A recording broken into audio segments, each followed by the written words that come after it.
Egunon,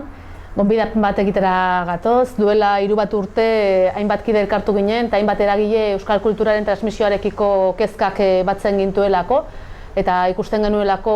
elkartu behar ginela kezka horren bueltan ikusteko ze neurri argin ditzaken, gogoeta ere horren bueltan egiteko. Hainbat jardunaldi egin ditugu UEUren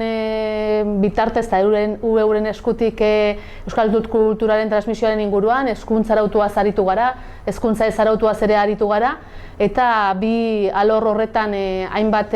kideek osatu dituzte taldeak, hezkuntza arautuaz eta hezkuntza ez arautuaz lan egiteko, eta etorkizunan ere badugu asmoa euskal kulturaren transmisioaren hainbat ertz eta hainbat geruza horiek guztiak lantzeko eta hurrengo eskuartan hartuko dugun hurrengo gaia edo komunikazioa izango da. Bai, eta Iratxek esan duen bezala, badaramatzagu 3 bat urte saretzen Euskal Herri osoan euskal kulturgintzaren transmisio ezak kezkatuta, hezkuntza arautuan, hezkuntza ez arautuan. Hezkuntza arautuan badago lantalde bat jada, proposamen bat lantzen ari dena Euskal Herri osorako hezkuntza arautuan zer transmititu beharko litzateken euskal kulturgintzaren esparruan, eta orain sortu nahi dugu baita ere lantalde bat hezkuntza ez arautuan,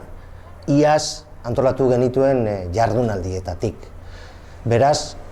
gonbidatzen zaituztegu euskarazko kulturgintzaren transmisioarekiko kezka duzuen